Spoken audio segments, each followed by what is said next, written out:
What really happens inside your fat cells when you walk for 30 minutes a day? Most people think it's just burning calories, but that's not the real reason walking works. In fact, if calories were the main reason, walking would be too weak to matter. And yet, for a lot of people, it's the habit that finally makes belly fat start moving. Because the biggest change isn't on your step counter. It's a signal your body receives, one that quietly flips you from store mode into use mode. And once you understand that signal, you'll stop treating walking like a small habit and start treating it like a switch. Walking feels almost insulting in a world obsessed with intensity. People want the dramatic solution: sweat, pain, extreme diets, complicated routines.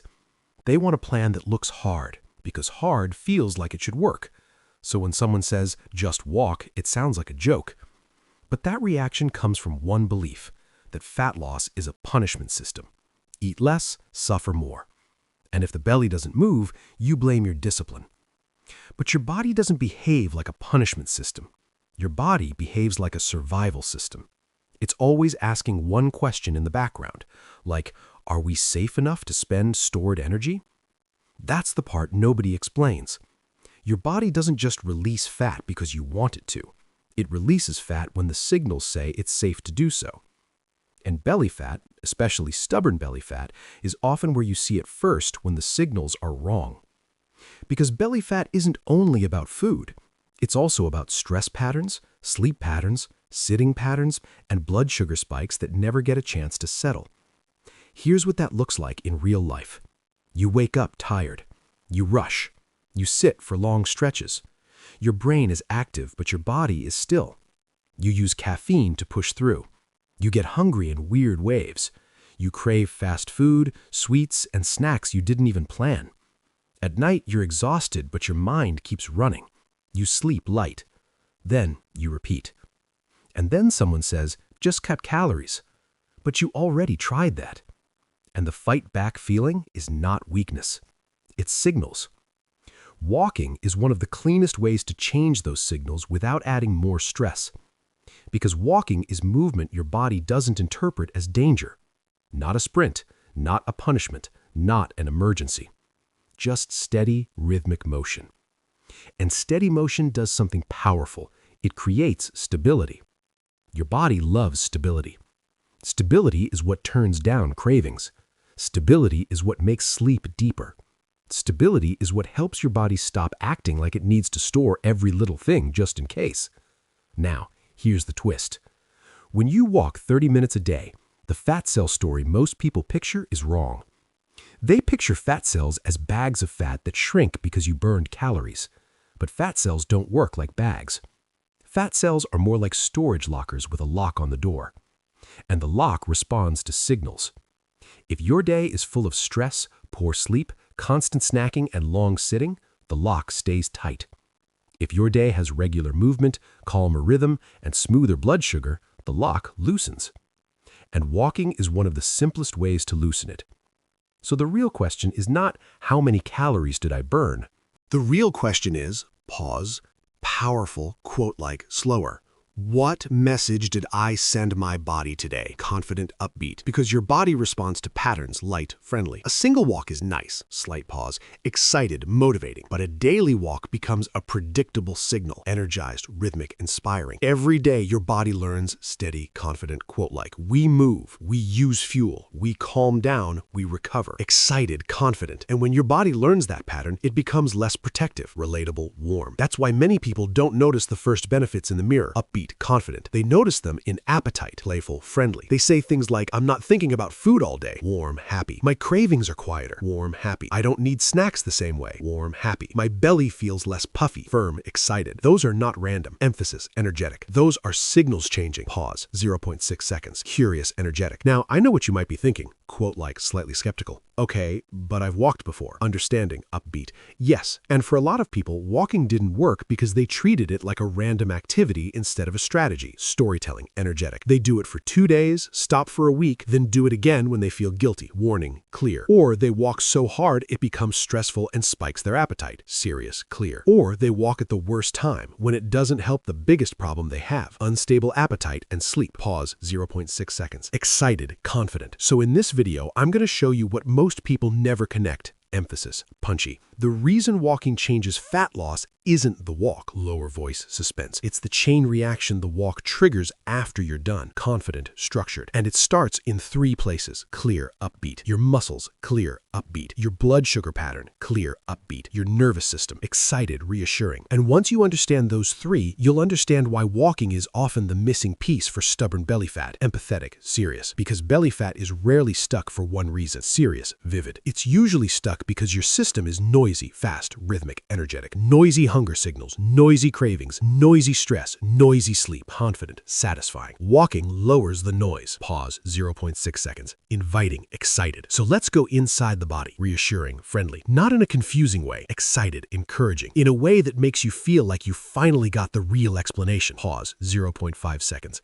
Clear, energetic. First, your muscles, conversational, upbeat. Most people think muscles are only about strength or looks, emphasis, confident. But your muscles are also a fuel control system, clear, energetic. When you walk, your muscles need energy right now, helpful, simple. And the easiest energy for your body to use quickly is sugar in the blood, steady, excited. So your muscles begin pulling sugar out of your blood while you're moving, emphasis, serious. That's important because a lot of people live in a pattern where sugar rises after meals and then they sit, concerned, clear. Sugar stays high longer than it needs to, clear, explanatory. And when sugar stays high, your body has to respond harder to bring it down, slight emphasis. That response often includes more insulin, reassuring, friendly. Insulin is not evil, helpful, confident. Insulin is a delivery signal, clear. It moves sugar and nutrients into cells, serious, emphasis. But insulin also sends a message to fat cells, quote like punchy, store energy, balanced, clear. Not forever, not always, serious, clear. But when insulin is high frequently, it's harder to spend time in use mode. Now here's one of the most underrated reasons walking works, emphasis, energetic. Walking reduces how dramatic your blood sugar rises and falls, especially when you do it consistently, confident, upbeat. And smooth blood sugar often leads to smooth appetite, clear. Because big sugar rises often lead to big drops later, clear. And big drops often feel like cravings, empathetic, validating. That is why someone can be disciplined and still feel like hunger attacks them, firm, corrective, energetic. It's not just psychology. Walking helps break the pattern.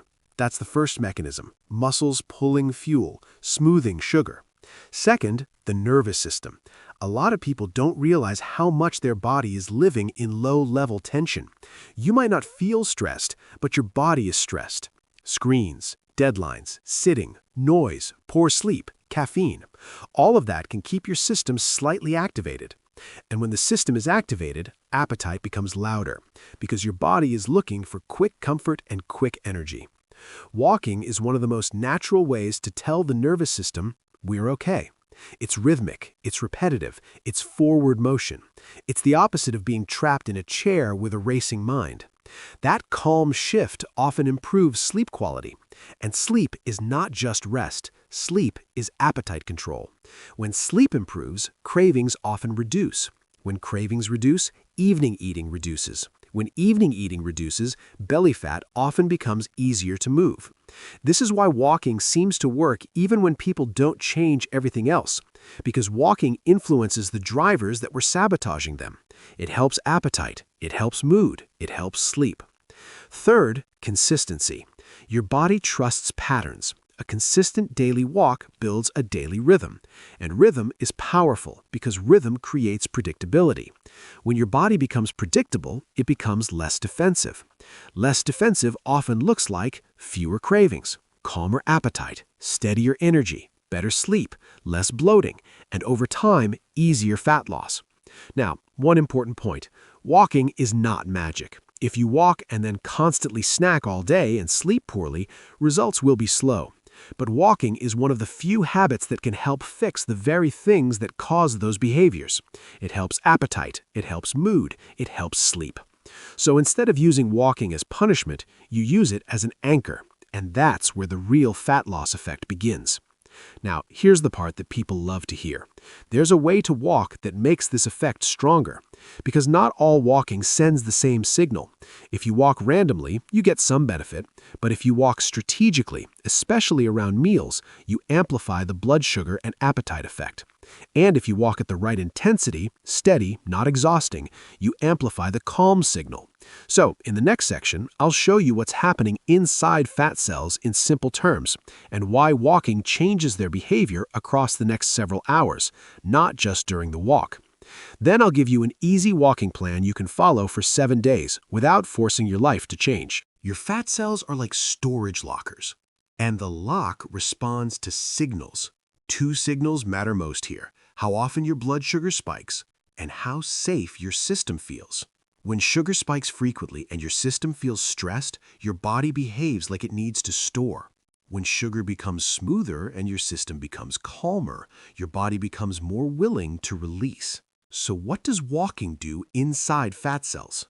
It changes the environment around them. When your muscles pull fuel more often, blood sugar patterns improve.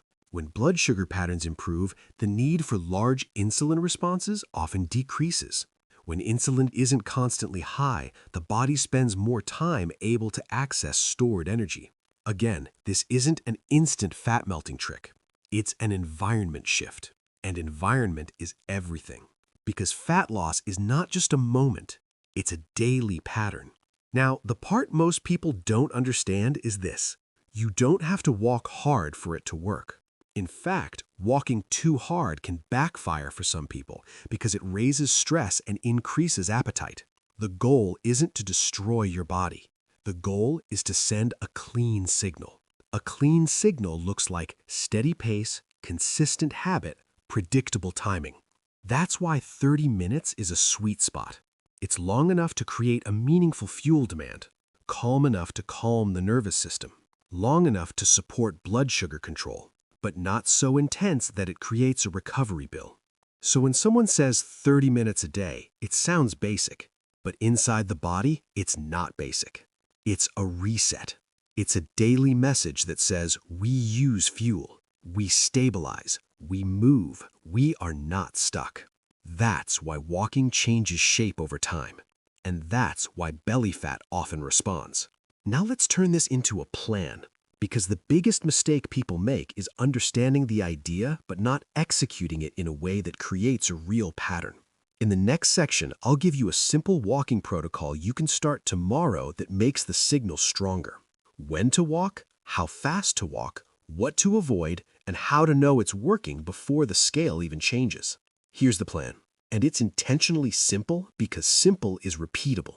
You're going to treat walking like a daily signal, not a workout. Step 1, choose your format. Option A, 1 30-minute walk each day. Option B, 3 10-minute walks, especially after meals. If you want the strongest appetite and belly effect, option B is powerful because it targets the sugar spike pattern that drives cravings. But if one walk is easier for you to stick to, choose that. Consistency beats perfection. Step 2, choose your pace. Use the talk test. You should be able to speak in full sentences. You should not be gasping. But you should also not be strolling like you're half asleep. A steady pace is the sweet spot. Steady pace creates fuel demand without triggering a stress response. Step 3, choose your timing. If your main goal is belly fat and cravings, the most strategic timing is after your biggest meal. Even 10 minutes after a meal can help smooth the post-meal rise. Smoother rise means less crash. Less crash means fewer cravings. Fewer cravings means less snacking. Less snacking means fewer spikes. Fewer spikes means more time in use mode. That's the chain reaction. And that chain reaction is what changes your fat loss results. Now, step 4, avoid the 2 walking mistakes. Mistake 1, walking randomly, then sitting all day. If you walk 30 minutes and then sit for 12 hours, you still get benefits, but you weaken the signal. If you can, add tiny movement breaks, 2 minutes of standing, light steps, or stretching throughout the day. Your body responds to total pattern, not one isolated event. Mistake 2, reward eating. People walk and then immediately pay themselves back with food. They think, I earned this. But walking isn't a trade. Walking is a signal. You're not walking to earn calories. You're walking to help your body handle calories. That mindset makes walking powerful instead of pointless. Now, here's the 7-day protocol. Day 1 to 2, 20 minutes, steady pace, focus on showing up. Day 3 to 4, 30 minutes, steady pace, preferably after a meal. Day 5 to 7, 30 minutes, same pace, and if you want, add a gentle upgrade. 2 minutes slightly faster, then return to normal pace. Do that 3 times. Not sprinting, just a small push. This keeps it interesting and it increases muscle demand without turning it into stress. Now, how do you know it's working? Don't only watch the scale. Track 3 signals: your sleep quality, your evening cravings, and the tightness feeling around your waist, bloat and puffiness. If those improve, you're winning, because those are the signals that often unlock fat loss. Most people quit too early because they wait for the scale to validate them. But the scale is slow. Signals are faster. Signals tell you the system is changing. Now, if you want the highest results, pair walking with one more simple rule. Stop snacking constantly. Not by force. Walking often makes this easier naturally. Because when your blood sugar and nervous system are smoother, hunger becomes more normal. And when hunger is normal, fat loss becomes less of a fight. So the summary is simple. Walking works not because it burns a few calories. Walking works because it changes your body's environment. It helps muscles use fuel. It helps stabilize sugar. It helps calm the system. It helps sleep. It helps cravings. And those changes create the conditions where fat cells stop clinging and start releasing.